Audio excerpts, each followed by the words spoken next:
তো সেই স্বদেশ মন্ত্র হচ্ছে এই যখন ও ঠিক বলেছে দুর্গা পুজো কালী পুজো যখন হয় তখন আমাদের একটা কি হয়, প্রাণ প্রতিষ্ঠা করা হয়, প্রাণ প্রতিষ্ঠার মন্ত্র। ঠিক সেরকম স্বামী বিবেকানন্দ আমাদের বুঝতে পেরেছিলেন যে আমরা না সব ঘুমিয়ে আছি, আমরা মনে হচ্ছে জেগে আছি ঠিকই, কিন্তু এই জাগার কথা স্বামী বিবেকানন্দ বলছেন না। স্বামী বিবেকানন্দ যেটা বলছেন, arise, awake and stop not till the goal is reached, বলছেন না যে ওঠো জাগো যতক্ষণ না পর্যন্ত তুমি তোমার লক্ষ্যে পৌঁছাচ্ছ ততক্ষণ পর্যন্ত থামিও না, উত্তিষ্ঠিত জাগ্রত প্রাপ্য বারান নিবদত। বুঝতে পেরেছিস ভাই?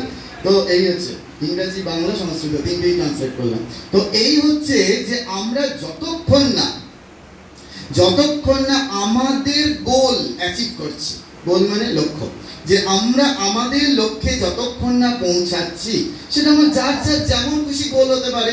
এটাই আমরা এখন ধরে নেবো যে আমার ভালো পড়াশোনা করছি তো আমায় একটা খুব ভালো চাকরি পেতে হবে, তাই তো? এটা আমরা ধরে নিচ্ছি। কিন্তু স্বামী বিবেকানন্দ একটা আমাদেরকে ডেস্টিনেশন দিয়ে দিয়েছেন। তো সেটা কোথায় পাবে তোমরা না, স্বামী শিষ্য সংবাদ বলে একটা গ্রন্থ আছে। স্বামী শিষ্য সংবাদে শিষ্য শরৎচন্দ্র চক্রবর্তীকে স্বামী বিবেকানন্দ বলছেন যে দেখো, যে আমাদের আলটিমেট গোল হচ্ছে আত্মজ্ঞান লাভ করা।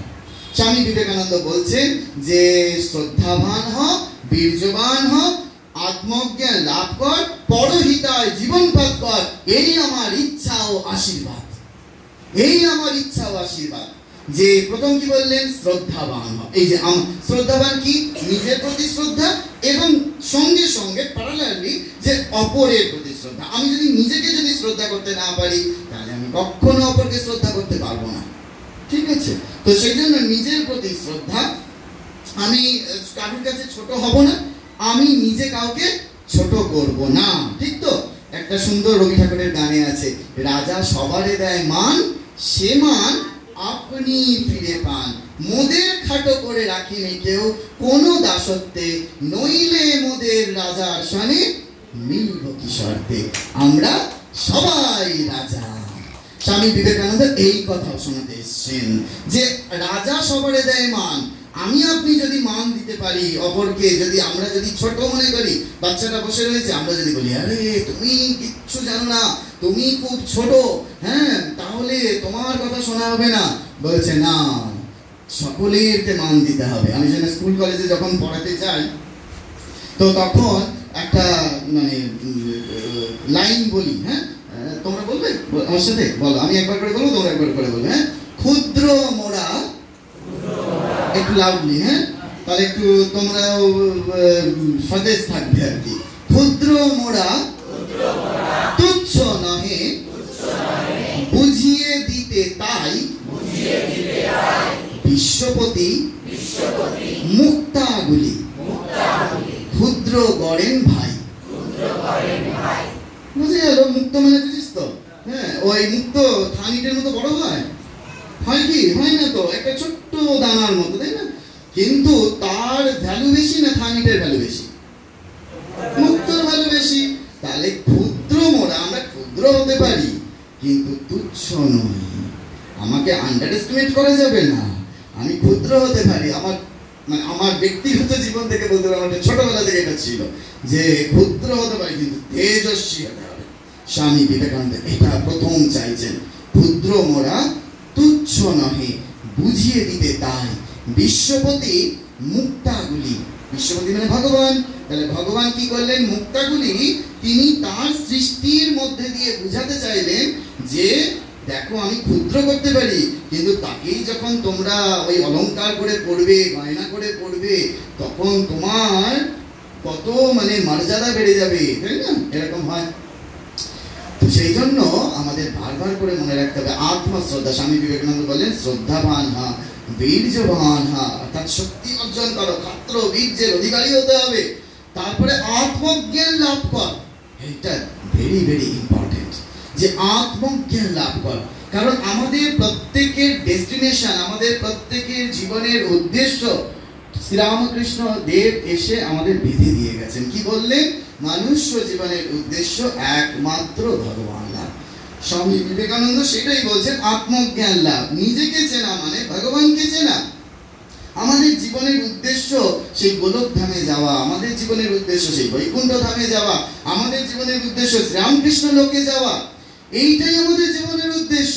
আমরা ভুলে গিয়েছি, সেই জন্য আজকে আমরা এই মেদিয়া স্বামী বিবেকানন্দ ক্লাবে বসে আছি। তো কিন্তু আমাদের জীবনের উদ্দেশ্য হচ্ছে সেইখানে মন চলো নিজ নিকেতনে, সংসার বিদেশে বিদেশির বেশে ভ্রম কেন অকারণে। আমরা তো ভ্রমে পড়ে আছি, আমরা তো টুরিস্ট আছি, আমরা ভুলে গিয়েছি যে আমরা এখানে দুদিনের জন্য এসেছি। সেই দুদিনের জন্য এসে আমরা ভাবছি যে এখানে আমরা পার্মানেন্টলি থেকে যেতে পারবো, কিন্তু আজ পর্যন্ত কেউ কি পার্মানেন্টলি থাকতে পারবে?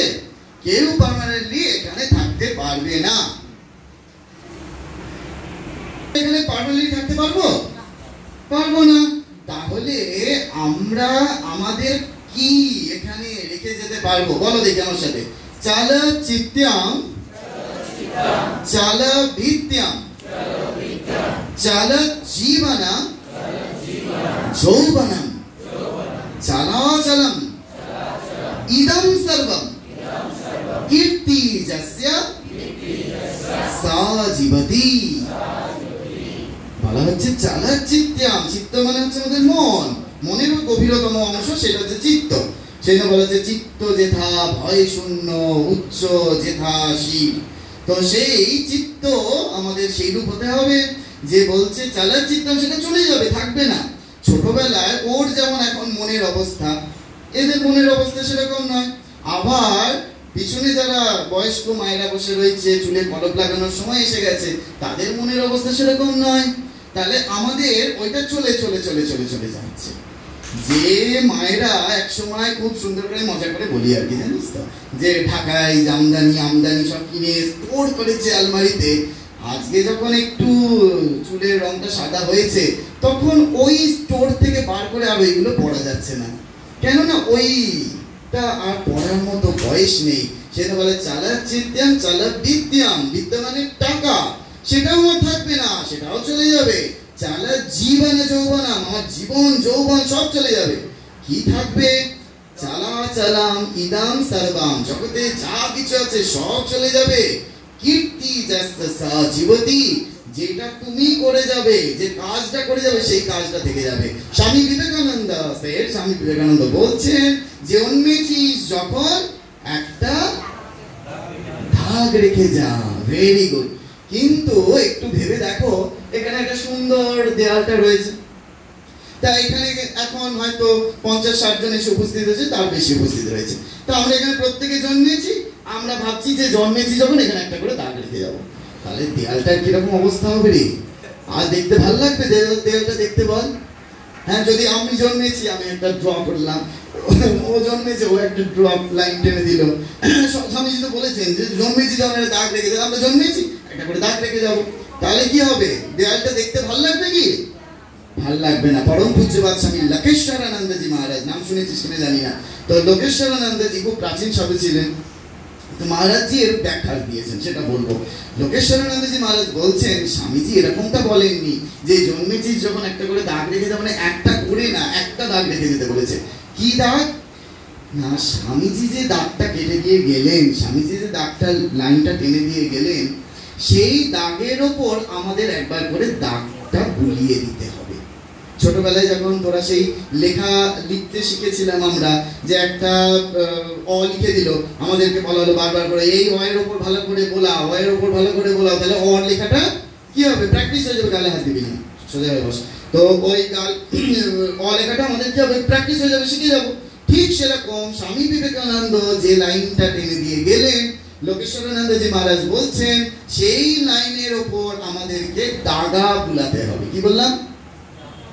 দাগা বুলাতে হবে। ক্লিয়ার? বুঝতে পারছিস? তো সেইটি আমাদের বারবার করে মনে রাখতে হবে যে আমরা কেন বিবেকানন্দের কাছে এসে বসবো। কারণ বিবেকানন্দ কি ছিলেন সেটা এক কথায় কারোর পক্ষে বলা সম্ভব নয়। তিনি মহাপুরুষ, তিনি অবতার, তিনি সমাজ সংস্কারক, বিজ্ঞানী, বিপ্লবী, লেখক, খেলোয়াড়, সঙ্গীতজ্ঞ, দার্শনিক। তিনি যে কি ছিলেন না সেটা বলা যায় না, তিনি সবকিছুর আধার। কিন্তু আজকে আমরা কোথাও কিছু নেই, সানডে কোথায় বাড়িতে বাবা একটু চিকেন মাটন কিনে নিয়ে যেতাম, মাকে বলতাম বা বাড়ির লোককে বলতাম, কষিয়ে কষিয়ে রান্না করে দিত, আর একটু বেশ আঙুল চেটে চেটে খেয়ে, এত সুন্দর ক্লাইমেট, এত সুন্দর ওয়েদার, একটু ঘুমোতে পারতাম। তা নয়, সব কিছু ফেলে আছি আমরা বিবেকানন্দের কথা শুনতে বসেছি। কেন? কি প্রয়োজন? এটাও তো বুঝে নিতে হবে যে আমরা বিবেকানন্দের কথা শুনবো কেন। এই যে তোরা যখন অপরকে কনভিন্স করাবি যে না বিবেকানন্দের কথা শুনতে হবে, এই তোরা আরেকটু এগিয়ে গিয়ে, হয় না, পিছনে ধরে যাচ্ছে, একটু এগিয়ে গিয়ে প্লিজ প্লিজ প্লিজ হারমোনিয়ামটাকে একটু সামনে, হ্যাঁ প্লিজ সবাই এগিয়ে।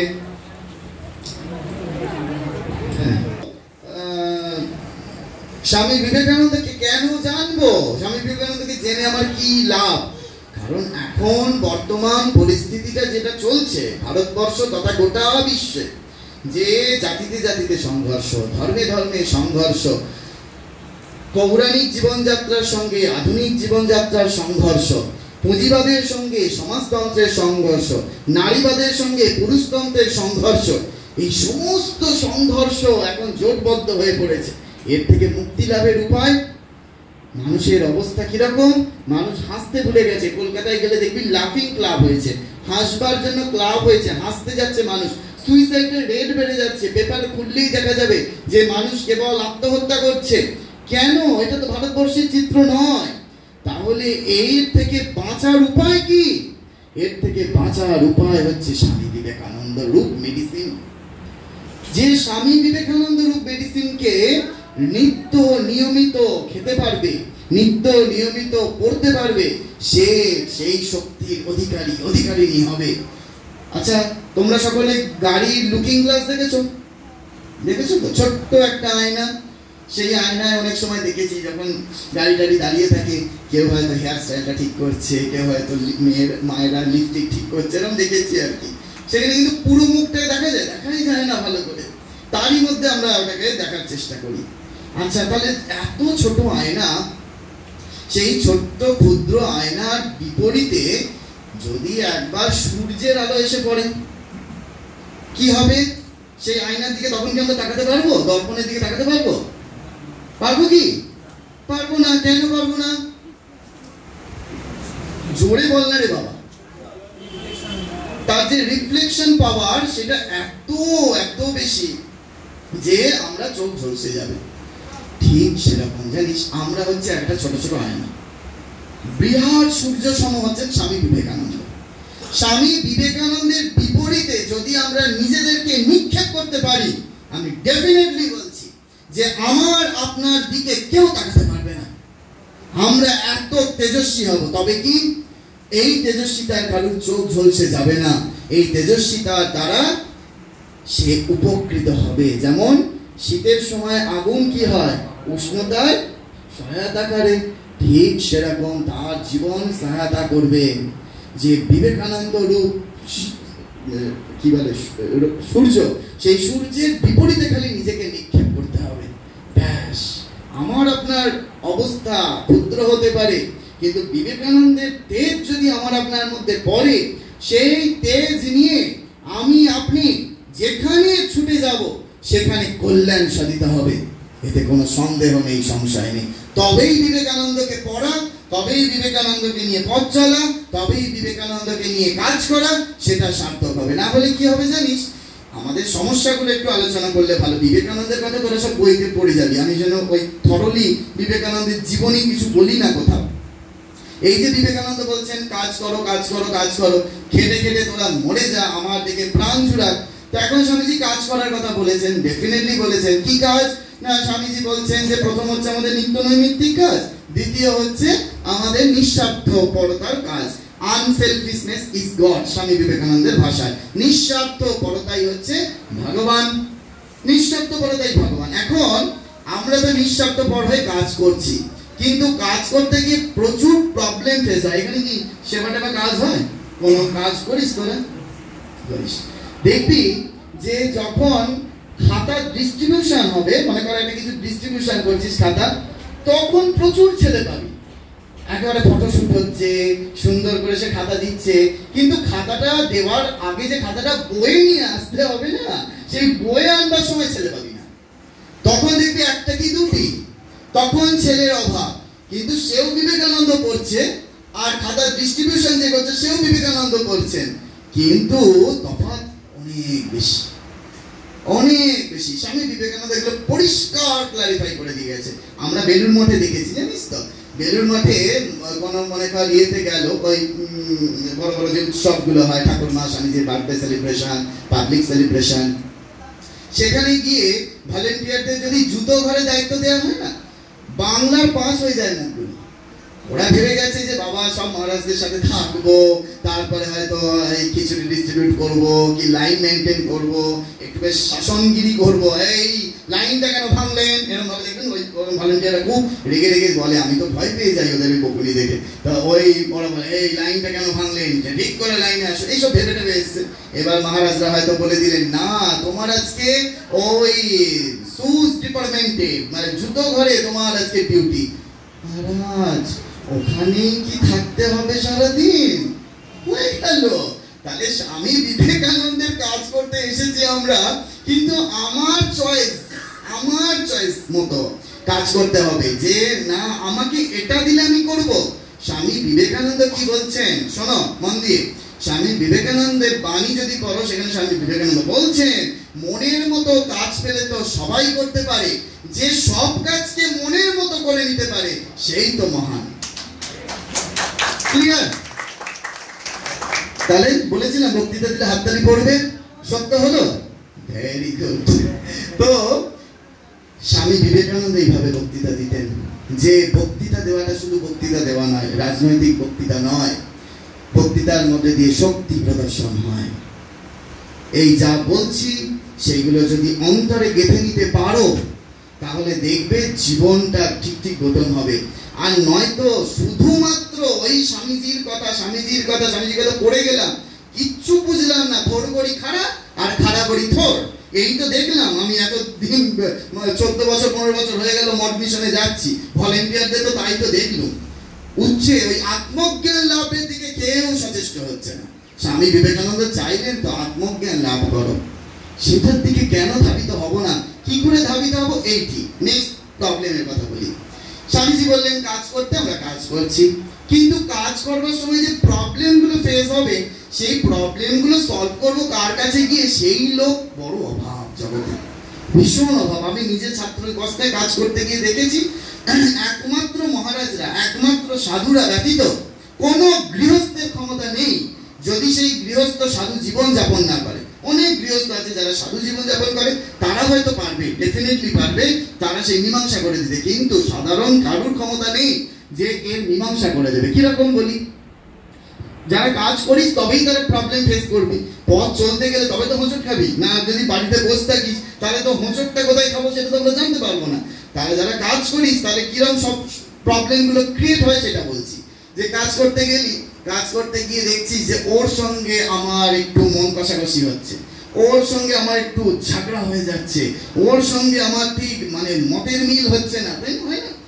অবশ্যই হয়। যদি না হয়, স্বামীজি বলছেন যে কাজে কোনো বাধা নেই সেটা জানবে কোনো ভালো কাজই নয়, স্বামীজির কথা।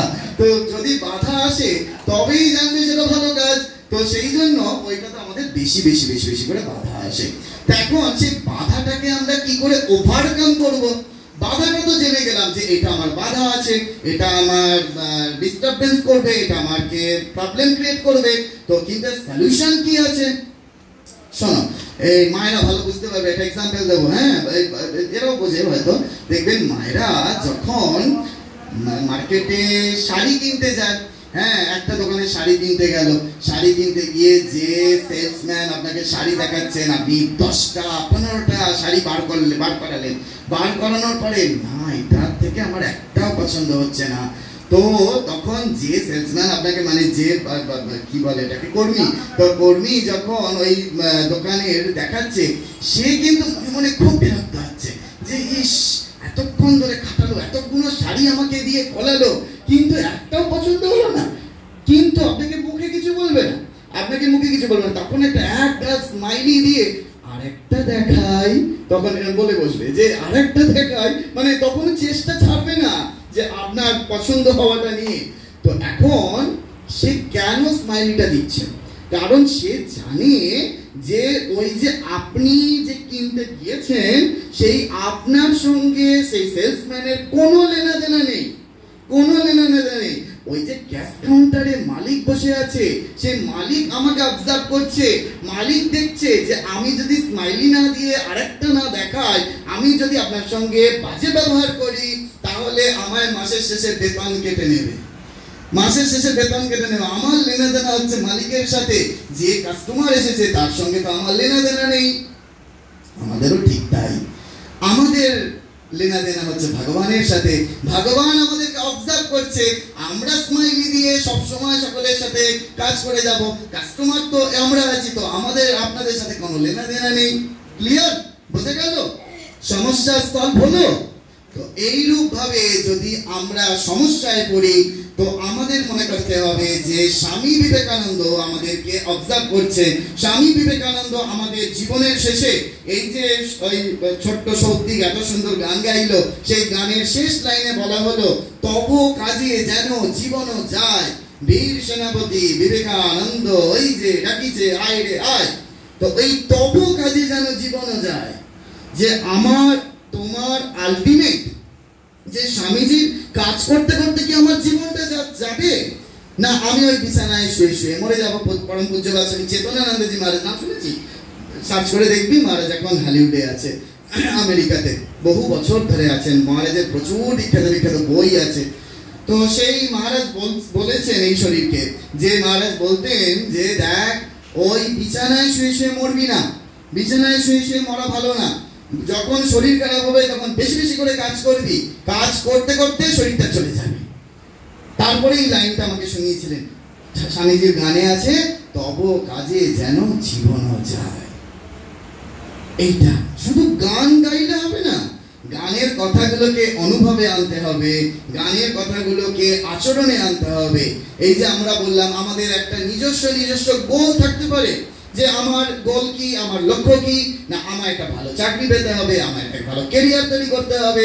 তো স্বামী বিবেকানন্দ বলছেন ক্যারিয়ারের থেকে আগে সব থেকে বেশি যেটা প্রয়োজন সেটা হচ্ছে ক্যারেক্টার তৈরি করা। চলো আমার সাথে বলো, career with character is hero, career without character is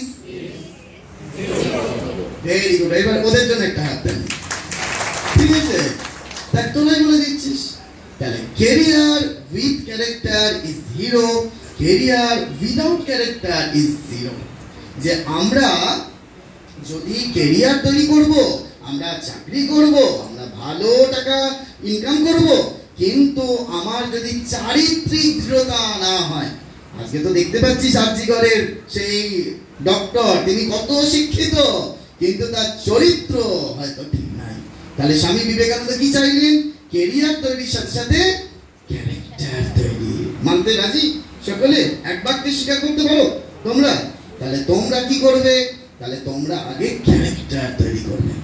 যদি আগে আমরা ক্যারেক্টার তৈরি করতে পারি, যদি আমরা চরিত্র হতে পারি, চরিত্রবান হতে পারি, স্বামী বিবেকানন্দ বলছেন এই যে তোমরা নারীরা বসে রয়েছ, সেই নারীদের মধ্যে থেকে গার্গী মৈত্রীর মতো আবার সেই পুনরায় ঐতিহাসিক যুগে নারীদের অভ্যুত্থান ঘটবে। স্বামী বিবেকানন্দ এইটি বিশ্বাস করতেন। কিন্তু তার জন্য কি করতে হবে রে? তার জন্য বিবেকানন্দকে আশ্রয় করতে হবে, তার জন্য বিবেকানন্দকে প্র্যাকটিক্যাল বিবেকানন্দকে ধরতে হবে। ওই শুধু থর করি খাড়া করি থর, ওই বাণী রচনা পড়ে নিলাম, কমপ্লিট ওয়ার্ক শেষ করে নিলাম, ও কি হয়? ও কিচ্ছু হয় না। ওইটা একটা বলতে পারবো যে হ্যাঁ আমি কমপ্লিট ওয়ার্কসের 10 ভলিউম শেষ করেছি, কিন্তু যদি শেষ করে আমার চারিত্রিক কোনো পরিবর্তন না হলো, আমার যদি কোনো ডেভেলপমেন্ট না হলো, তাহলে কি হলো? আমি একটা খুব মজার কথা বলি, জানিস তো? একবার আমি ওই আরোগ্য ভবন, নাম শুনেছিস কিনা জানি না, বেলুর মঠে একটি আরোগ্য ভবন আছে যেখানে রিটায়ার্ড সাধুরা থাকে, রামকৃষ্ণ মিশনে রিটায়ার্ড সাধুরা। তো সেই মহারাজদের আমি খুব সেবা টেবা করতাম। মহারাজদের কাছে যাওয়া, নিত্য যাওয়া, এসব ছিল। মহারাজদের কোলে পিঠেই আমি বড় হয়েছি। তো সেই ওখানে একজন মহারাজ ছিলেন, মহাদেব মহারাজ, স্বামী সগুণানন্দজি। তা মহারাজ নিজের কাছে যখন সেবায় যেতাম, তো মহারাজ বলতেন, জানিস একটা জায়গায় আমি 25 বছর ধরে লীলা প্রসঙ্গের ক্লাস নিতে যাচ্ছি।